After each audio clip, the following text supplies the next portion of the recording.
Espero que essa noite aí seja uma noite diferente para vocês em termos de conhecimento. Nós vamos fazer uma visita bem rápida com vocês para vocês terem uma visão do que é a nossa fábrica e depois iremos para um coquetel no andar superior aqui, tá? Para a gente poder curtir aí esse fim de noite. Dr. Mauad, mais uma vez, muito obrigado. Obrigado a presença de todos vocês. E agora eu deixo a palavra.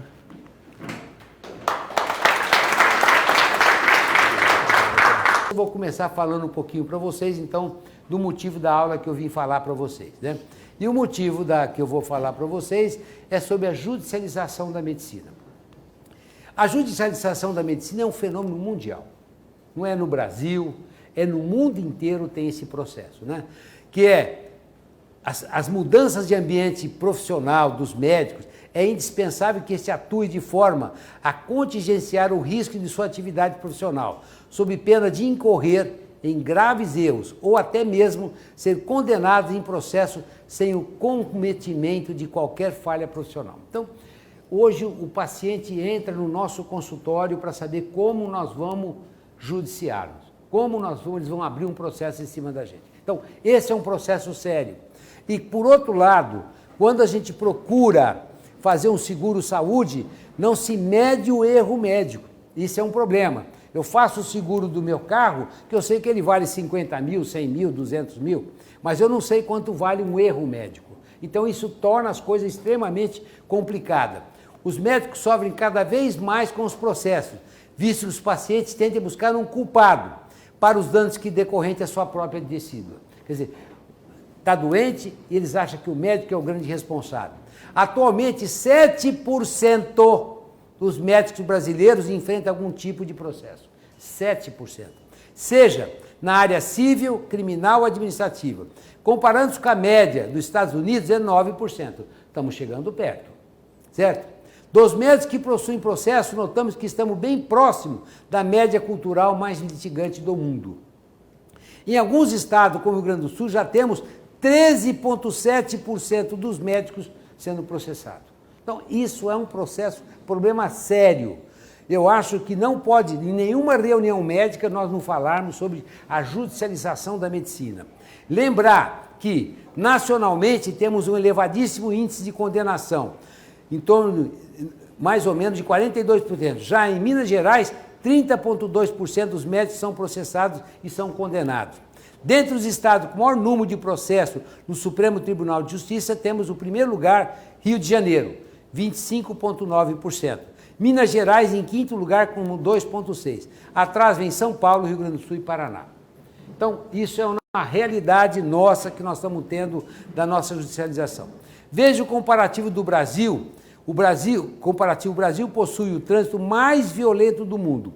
Cerca de 45 mil mortes a cada ano. Contudo, somente infecção hospitalar mata mais de 110 mil pessoas por ano. Então, é um negócio complicado. A saúde é um processo complicado, é um processo que tem que ser tomado com muito cuidado. Em relação aos profissionais médicos, é inegável que houve o chamada de mercantilização da profissão. Não temos mais um paciente, mas sim um consumidor, com um nível de exigência cada vez mais elevado, tendo a seu serviço a democratização da informação e as facilidades para acesso ao Poder Judiciário. Então, essa aula cabe para todos nós e nós devemos ficar muito atentos ao que eu vou falar para vocês. Isso muda cada dia, né? Então, eu acho que essas coisas são coisas importantes. Então, vamos falar como nós podemos evitar na área da ultrassonografia. Eu trabalho na área de ultrassom desde 1976. Né? O Brasil, a primeira máquina que chegou no Brasil foi em 1974.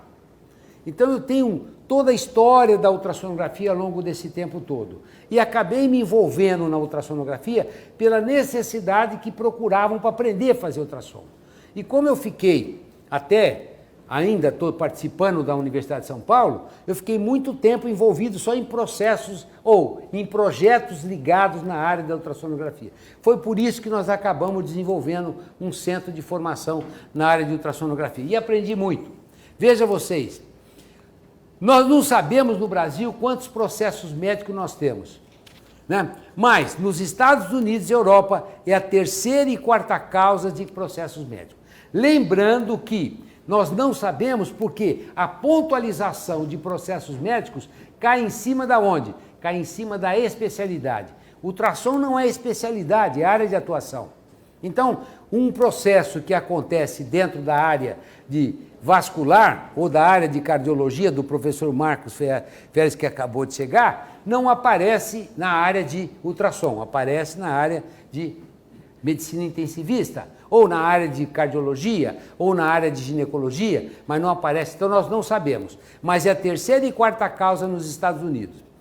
Veja esse gráfico mostrando até 2011, veja vocês, em 10 anos, o processo do Conselho Federal de Medicina aumentou quanto? 302% o número de processos por ética médica. Quando nós pegamos, então, veja, o aumento de processo em 10 anos foi 302. E o aumento de condenação nesse período praticamente foi mais do que a metade dos médicos que foram condenados. Se nós pegarmos agora o Supremo Tribunal de Justiça nos últimos 12 anos, quanto é que aumentou o número de processos médicos por erro médico? Foi 1.600%. Então, nós estamos frente a um processo muito delicado na nossa profissão. Muitos pacientes vão nos procurar para saber o que eles vão nos processar. Nós somos responsáveis dos problemas que eles acabam tendo. Então, nós temos que saber como nós estamos fazendo. E nós temos que tomar cuidado. Esse cuidado maior que nós temos que ter para a proteção da judicialização da medicina é ter uma boa formação. Não há dúvida. Eu não tenho dúvida disso, certo? Bom, então veja vocês. Das especialidades, em 2018, ano passado, mais penalizada de problema de ética profissional no CREMESP, primeiro foi clínica médica, ortopedia, terceiro lugar ginecologia e obstetrícia, a pediatria, psiquiatria e assim por diante. Essas foram a ordem dos mais penalizados que nós tivemos por problemas éticos no ano passado, no Conselho Regional de Medicina do Estado de São Paulo, que é onde eu consegui os melhores dados, eu não consegui nos outros conselhos regionais de medicina. Em termos de processo médico, é aberto o processo e ele pode ser arquivado caso não tenha nenhuma importância. Veja, a condenação do médico pode receber penas que vão desde a advertência até a cassação do registro, o que impede de exercer a medicina no Estado. Se nós pegarmos, veja, em 2018, assuntos que mais levaram a sindicância instaurada em São Paulo, primeiro foi conduta ético-profissional. Nós somos um produto de consumo, o nosso cliente agora é um consumidor e ele acha que tem direito a receber. E nós, por outro lado, estamos se enquadrando dentro desse processo, o que é um negócio muito complicado. Publicidade médica, muito cuidado, principalmente quando queremos falar que nós somos ultrassonografistas.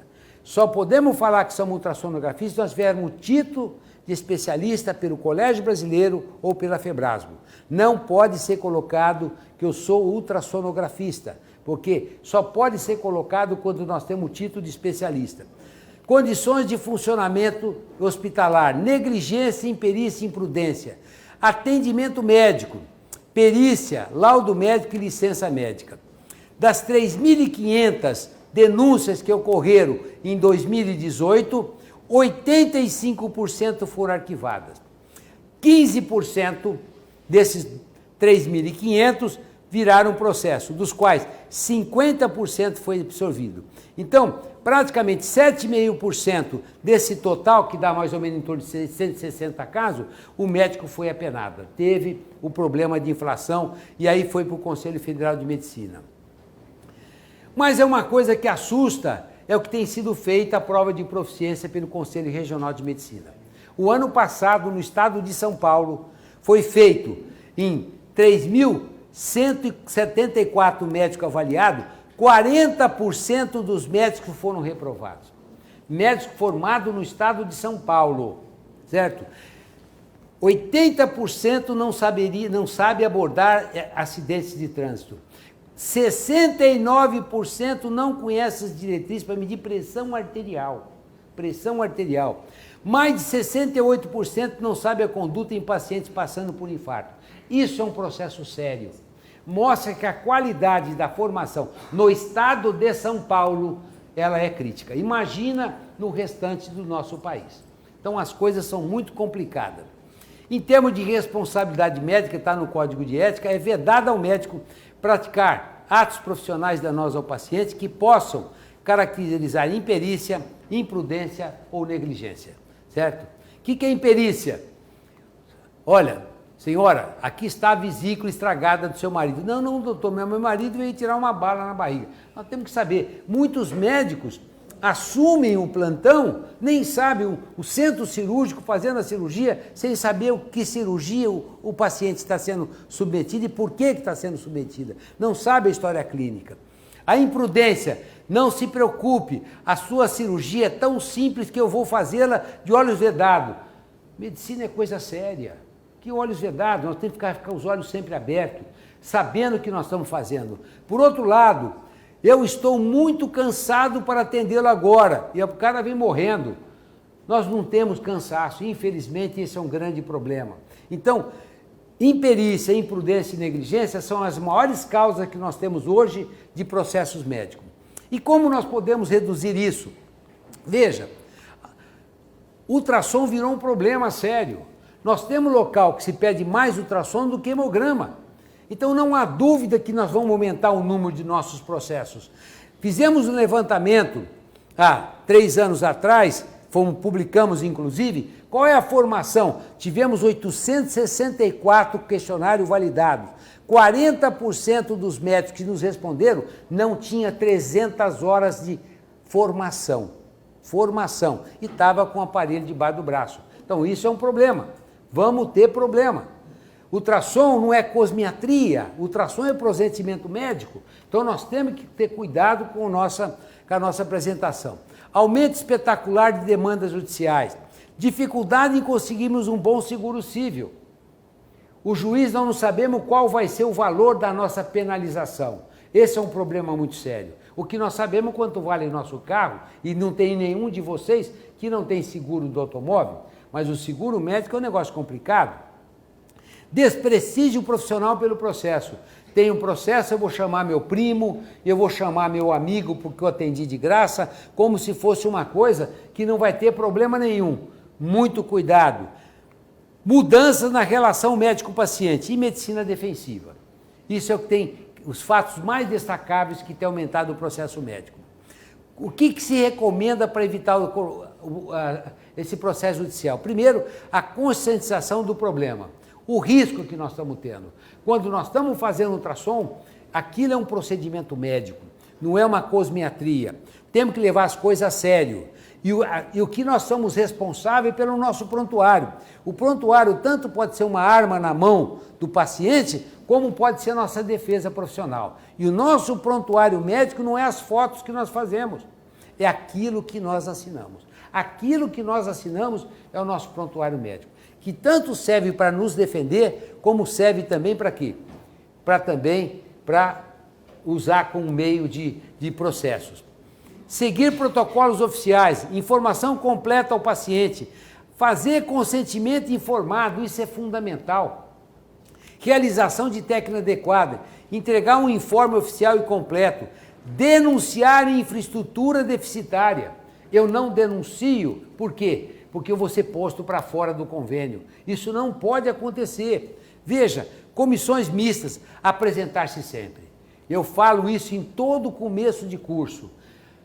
Chame a paciente pelo nome, se apresente para a paciente. Isso é o mínimo para evitar que vocês tenham processos médicos, certo? Então, conhecer que o processo, qual o problema que a mãe tem, explicar para a mãe que não vai ter complicação nenhuma. Por outro lado, o feto dela não vai ter nenhum, não é irradiação que nós estamos fazendo, é sonorização. Mas lembrar que o ecografista pode estar frente a um processo médico, certo? Ele pode receber um processo ético disciplinar, ele pode receber um processo civil e pode ser um processo criminal. Lembrando que 1.600% é o número de processos médicos do Supremo Tribunal de Justiça por erro médico.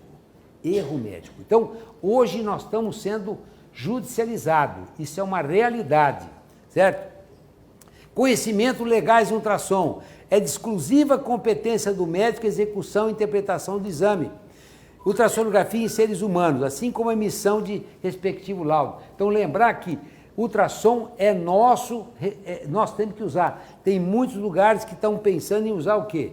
Um técnico. Isso é complicado, muito complicado, porque a lei, essa lei de 1992, ainda é válida. Conhecimentos legais. Esses laudos devem se conter, quando indicado, uma parte bem legível, expositiva e legível.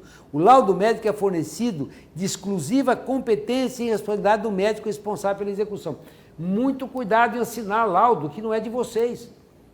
Mas quando tiver o processo vai em quem assinou o laudo. Aquela pessoa é responsável. Por isso, tem que tomar-se muito cuidado. E o laudo é o nosso prontuário médico. O prontuário médico significa garantia para o doente, segurança do bom médico. Ameaça para o médico omisso, negligência, imprudência, incompetência, provas para o paciente inconformado. Então, aquilo que nós assinamos é o nosso grande problema, certo? Então, não é as imagens. Guardar prontuário médico. Veja, 50% da população de ultrassonografista são terceirizados. E como terceirizados, eles querem saber se estão guardando o laudo deles. O que deveria de ser feito?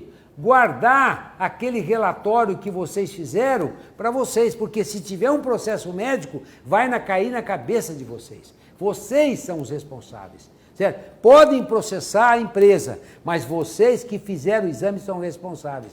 E muitos de vocês que fazem exame terceirizado não se lembram mais do exame que foram feito.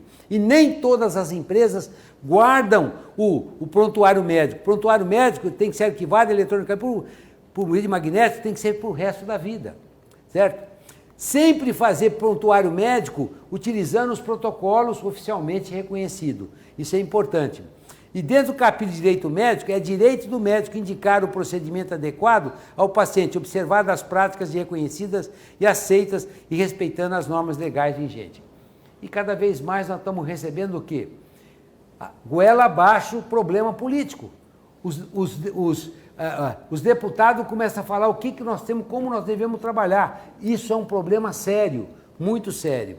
Completa informação ao paciente, característica técnica que nós estamos fazendo, confiabilidade do procedimento, possíveis complicações, possíveis alternativas e limitações de pessoal ou de hospital.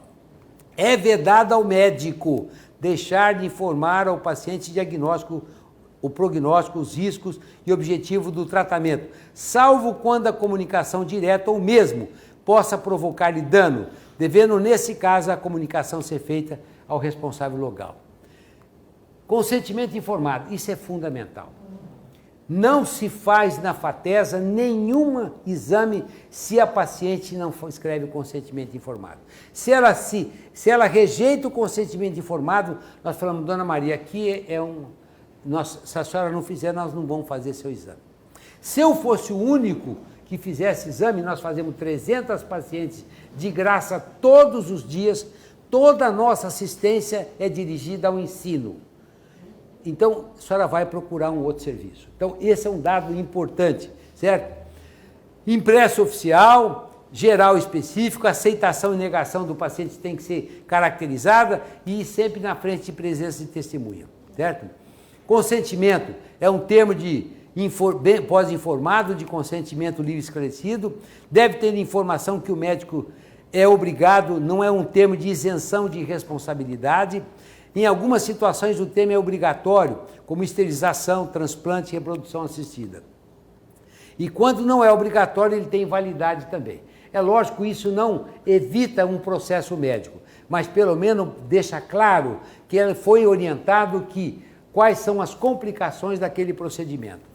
É vedado ao médico deixar de obter consentimento do paciente ou de seu representante legal após esclarecê-lo sobre o procedimento a ser realizado, salvo em caso de risco iminente de morte. E o que tem acontecido?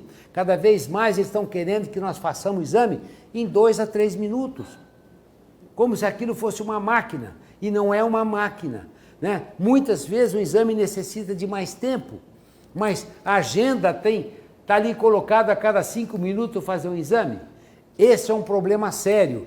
E a responsabilidade não é da empresa que está nos contratando, é de nós que estamos fazendo.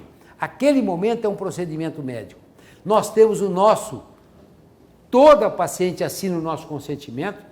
Esse é um consentimento geral, não só nos permitindo que ela está tendo consciência que aquele exame, o que pode acontecer, mas nos permitindo que nós podemos divulgar aquele resultado em meios acadêmicos. E eu vejo muita gente mostrar cara de paciente, material de paciente anatopatológico e não pediram para o paciente o consentimento para divulgar elemento dele. Isso não pode acontecer. Não pode acontecer. Ela tem que estar ciente que aquela informação que ela está fazendo, aquele trabalho, ela pode ser divulgada em meios acadêmicos. Se ela não assinar isso, nós não fazemos o exame dela. Ela vai procurar um outro serviço. Mas lá é obrigatório, todas as pacientes assinam. E quando tem caso específico, casos como biópsia de próstata, biópsia de tireoide ou outro procedimento invasivo, tem o consentimento próprio onde está descrito todas as possíveis complicações que podem acontecer. Isso é obrigatório, obrigatório, todos devemos de utilizá-lo. O médico deve aprimorar continuamente seus conhecimentos e usar os melhor progresso científico em benefício do paciente. É vedado ao médico desrespeitar o direito do paciente de decidir livremente sobre a execução em prática diagnóstica ou terapêutica. Então, ele tem que saber o que está sendo feito e tem que permitir que nós façamos o exame. Então, isso é fundamental, certo? É vedado ao médico deixar de assumir responsabilidade sobre o procedimento médico que indicou, o do qual participou. Então, se eu pedir uma ressonância, olha, sugiro fazer uma ressonância com contraste, e o paciente tem um processo alérgico durante o processo da ressonância, eu sou tão responsável como o colega que fez o exame. Então, cuidado nas indicações que vocês fazem. Então, é muito importante que nós somos responsáveis não só pelo nosso ato, mas por aquilo que nós estamos solicitando que faça também. Isentar-se da responsabilidade de qualquer ato profissional que tenha praticado ou indicado, ainda que esse tenha sido solicitado ou consentido pelo paciente ou seu responsável legal. É vedado ao médico opor-se à realização de conferência médica solicitada pelo paciente. Eu acho que isso é o mínimo. Qual o problema? O paciente tem o direito, olha, eu quero pegar esse meu laudo e levar para um outro colega fazer uma avaliação. Qual o problema? Se vocês fizeram aquilo dentro do conhecimento de vocês, dentro do conhecimento atual, não tem por que ficar preocupado, porque isso é um direito dele ver uma segunda opinião. Deixar de fornecer laudo médico ao paciente quando do encaminhamento ou transferência para fins de continuidade do tratamento ou na alta ao seu solicitado. Veja vocês, não é incomum isso acontecer. A paciente tem colega que não dá o laudo, você vai mostrar para outro? O que é isso? Você não está confiando em mim? Não, é um direito dele. Aquele exame é dele o exame, nós somos simplesmente um guardião do material que nós fizemos dele. Agora, nós temos que ter uma cópia para nossa proteção, certo? É vedado ao médico deixar de encaminhar de volta ao médico assistente o paciente que lhe foi enviado para procedimento especializado, devendo, na ocasião, fornecer-lhes devida informação sobre o ocorrido no período de sua responsabilidade. O que acontece? 25% dos médicos que vêm fazer curso na FATESA vão virar ultrassonografista. 70% dos médicos vão fazer clínica e ultrassom. Não é porque eu faço a clínica e ultrassom que eu vou ficar com o paciente. E tem muitos que acabam mantendo o laudo para que o paciente possa vir procurá-lo. Isso é vedado ao médico, certo? Deixar de fornecer ao outro médico informações sobre o quadro clínico do paciente desde que é autorizado por este ou por seu responsável. Realização de técnica, experiência suficiente. O médico tem que ter capacitação. Como pode um médico com menos de 300 horas de curso começar a fazer exame no Brasil. 40%, 40 não, 60% dos médicos têm menos de 300 horas. 40% tem menos de 180 horas e estão fazendo ultrassom no mercado, porque a necessidade do mercado é muito grande. Então tem que tomar muito cuidado com isso, certo? Métodos adequados, critério de segurança, asepsia visível, facilitar uma segunda opinião, objetivo claro pelo médico, informar especial, a patologia especial, respeitar a confidencialidade. Esse é um problema que nós estamos vivendo agora. Está na hora de fazer a teleecografia. Por que não é feita? Porque nós não podemos fazer por Skype. Fizer por Skype, nós estamos deixando na nuvem ou durante a transmissão aberto para uma pessoa pegar a confidencialidade daquele exame. Tem que ter plataformas específicas para isso. Tivemos um grupo de Portugal que nos procurou, mas era muito cara a plataforma. Mas isso tem que acontecer. Qual de nós não temos dificuldade na interpretação do exame? Todos nós temos, certo? Com tempo suficiente, o único interlocutor no hospital. Denunciar a infraestrutura própria. Quantos de vocês chegaram no hospital e não tinham as condições mínimas de fazer exame? Eu já tive em hospital que não usava nem preservativo no transdutor. Sabe como é que o colega falou? Não tem dinheiro para comprar. E ele faz o exame. É o fim da picada. Isso daí é uma coisa que não pode acontecer, jamais. E acontece, porque o hospital não tem dinheiro. Não faço.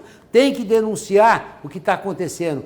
E esse é direito do médico recusar exercer sua profissão em instituição pública ou privada, onde as condições de trabalho não sejam dignas ou possam prejudicar o paciente, devendo comunicar imediatamente ao Conselho Regional de Medicina. Conselho Regional de Medicina não defende o médico, defende a sociedade do ato médico. O que nos defende é o sindicato médico.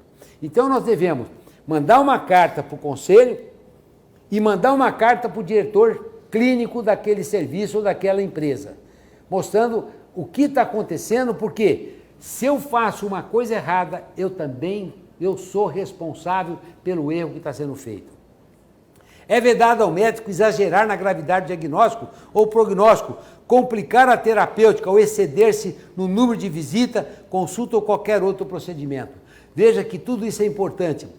Comissões mistas, reuniões com juízes, reuniões com forense, reuniões com advogado, reuniões com associação, isso é fundamental para que a gente possa evitar processos médicos. Nós temos que ter representação em todas as áreas, mas médico é médico.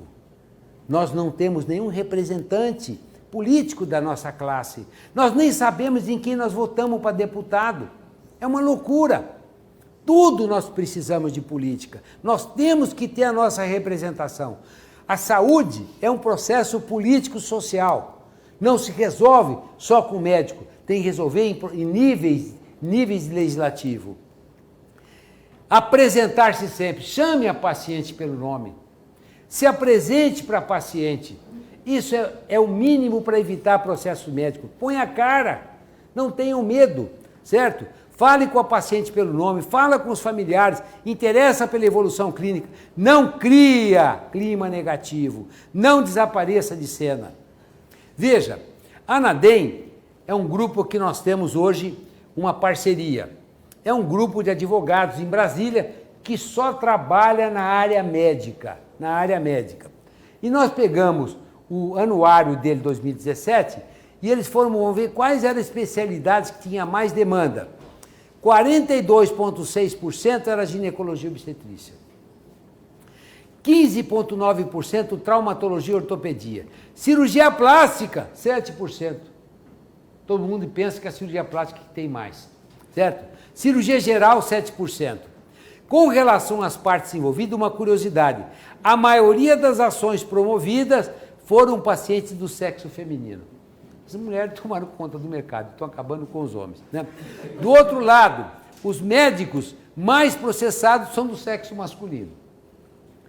Também chama atenção o fato de que a maior parte das demandas é voltada contra profissionais médicos, vinculados a empresas médicas e de média ou grande porte. Quer dizer, eles não vão processar um médicozinho que tem uma empresazinha qualquer. aquela empresa que tem suporte para acertar as coisas. Por outro lado, como evitar processos médicos de ecografia? O aumento dessas demandas, dessas ações, decorre geralmente da série de quais fatores? Primeiro, paciente atualmente mais informado, exigente e menos tolerante, é o que está escrito no anuário. Segundo, mais acesso à justiça. Terceiro, queda da qualidade do serviço médico provocada por falta de estrutura e grande quantidade de pacientes por médico em determinado serviço, isso é normal. Necessidade do paciente de encontrar um culpado, seja pela existência do seu problema de saúde ou por insucesso do tratamento, não considerando que a obrigação do médico é de meio e não de resultado. Hoje nós somos um produto do consumidor. Essa é uma verdade. Além disso, veja, a industrialização de indenização. Como evitar processo médico? O médico, o que o médico tem que fazer? Primeiro, caso receba uma demanda judicial ou reclamação ética, a despeito dessas cautelas, o médico deve conservar o seguinte procedimento. Primeiro, levantar integralmente o caso através do estudo do prontuário. Nós somos que mais sabemos aquilo que nós fazemos. Não é dar para o advogado fazer o nosso relatório, nós temos que mostrar todos os recursos, toda a parte da literatura, as pesquisas que são feitas. Levantar a literatura médica que fundamenta a correção da nossa conduta. Atender aos prazos processuais. Procurar um advogado especializado em direito médico. Como evitar processos médicos? Para evitar esse processo, o profissional deve adotar 6 cuidados. 6 cuidados que a ANADEM recomenda. Primeiro, agir tecnicamente de acordo com os protocolos médicos. Segundo, desenvolver uma boa relação com o paciente, pautada na ética, boa-fé e transparência. Coisas que têm muito pouco acontecido. Cada vez mais nós estamos fazendo aquilo como se fosse um próximo mecanizado. Terceiro, diante de um problema, chamar o paciente e, se for o caso, a família, para explicar didaticamente o caso, prestação de informações. Fazer um bom prontuário médico para documentar todas as ações realizadas. Quinto, sempre se dedicar ao seu aprimoramento técnico, educação e continuada especialização. Ter certificação da sua área de atuação médica. Isso é a maior defesa profissional. Quando eu me formei, há muito tempo atrás, o que se fazia? Se eu tinha um processo médico, eu abria a cabeça do indivíduo, eu era médico, médico era perito. Hoje, se eu abrir a cabeça, fazer uma trepanação, eu sou obrigado a mostrar que eu tenho formação para isso. E para isso eu tenho que ter a minha certificação. E agora 2 palavrinhas sobre a nossa escola, nossa faculdade. Nós temos 30 anos de formação, né? Nesses 30 anos que nós temos, nós já, dos 80 mil ultrassonografistas que tem no Brasil, passaram conosco 31 mil médicos. 31, todos registrados, né? Todos registrados. Mais de 1/3 dos ultrassonografistas brasileiros passaram conosco. Realmente é uma responsabilidade grande que nós temos. 70%, 80% de vocês que vieram agora nos cursos vieram boca a boca. Essa é a experiência que nós temos. A EURP, desde 2003, oferece pós-graduação lato sensu, que é processo de especialização. Continuou a partir de 2014 como Faculdade de Tecnologia em Saúde, certificando na especialização em ultrassonografia mais de 3 mil médicos. 10% dos nossos médicos que passaram aqui fizeram pós-graduações. Praticamente 4% dos 80 mil médicos fizeram especialização. Então, se protegendo de processos médicos com a certificação em ultrassonografia. Eu acho que isso além de mostrar a formação do indivíduo, está mostrando também o quê? Que ele tem o quê? A sua especialização reconhecida pelo Ministério da Educação. Esse é um trabalho feito recentemente pelo Kiko, que é o nosso administrador, mostrando que 67% de vocês que chegam aqui na FATESA, isso é 2019, vieram tudo boca a boca. Tudo vieram aqui pela qualidade do que a gente está fazendo. Sabemos tudo? Não sabemos. Mas o que tem de atual, nosso pessoal estar informando vocês. Não existe estrela dentro da FATESA, certo? Então, veja, o que levou a decidir pela FATESA? 238 a tradição, 178 influência de amigo, 507 qualidade de ensino. Então, isso é o que nós nos privamos. Só mostrando em 2018 como é que foi a evolução dos nossos alunos. Começamos em 95, 418, o ano passado tivemos 4.620 alunos o ano todo. Praticamente 400 médicos todo ano. Esse ano, conforme for, nós vamos tentar chegar nessa faixa também, certo? Lembrar que nós temos uma responsabilidade oficial. Se nós pegarmos a Prefeitura de Ribeirão Preto, se for pedir um exame de abdômen total, olha a fila de espera, 6 meses. Se pegar abdômen superior, 9 meses a fila de espera. Vaso do Dr. Procópio, 8 meses a fila de espera. Ultrassom de mama, 8 meses. Vias urinárias, 8 meses. O exame obstétrico, 2 meses é a fila de espera. Então essa é a realidade de Ribeirão Preto. Mostrando para vocês, foi um trabalho de mestrado que foi feito com o nosso material, né, do Zé Martins, que nós, em 2016, fizemos 19.057 exames para a Prefeitura de Ribeirão Preto. Nós atendemos 35% a 40% dos nossos pacientes são de Ribeirão Preto, o resto é da região. No município de Ribeirão Preto, aquele ano, foi atendido 37 mil, fora os 19 que nós atendemos. Então, veja quanto foi o nosso trabalho. Nós atendemos 19 mil, isso representou quase 800 mil reais evitou de despesa da nossa prefeitura. Estamos preocupados? Não, porque nosso grande projeto e assistência que nós temos é o ensino. Ensino, isso é fundamental, certo? Lembrar que eu quero agradecer a Saevo por essa oportunidade, e não só pela oportunidade de estar aqui com vocês, pelo apoio que ela tem nos dado. Muito obrigado a todos vocês.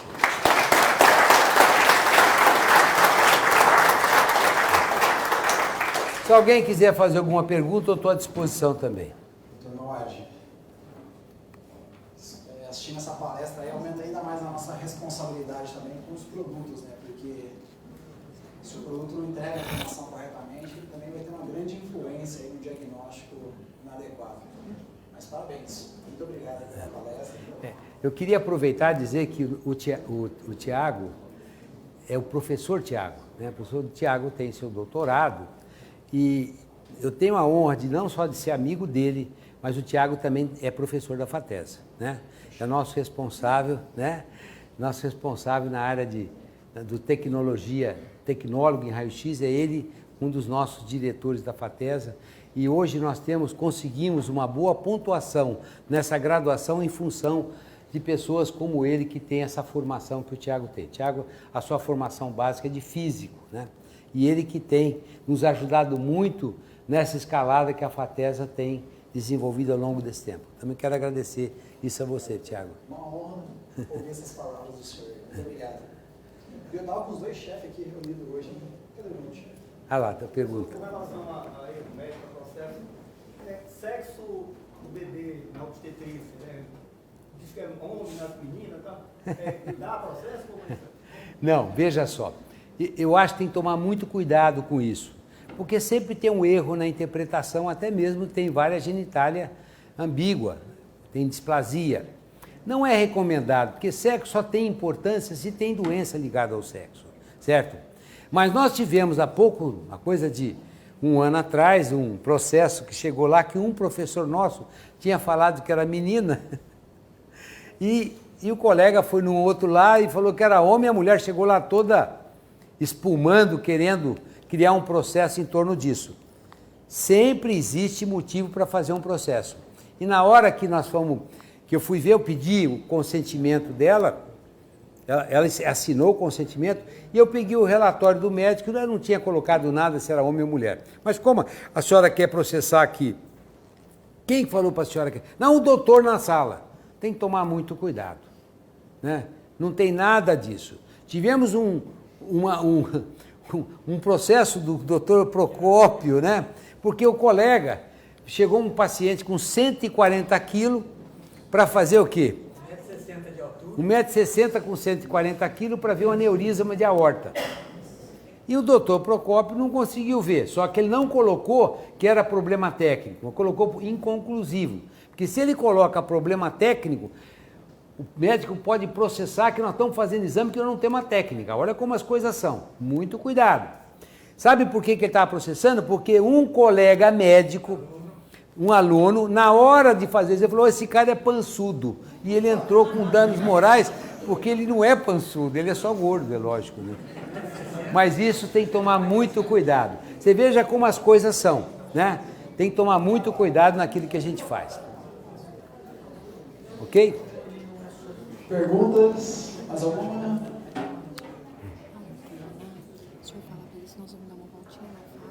Ele vai dizer, Você vai fazer a voltinha?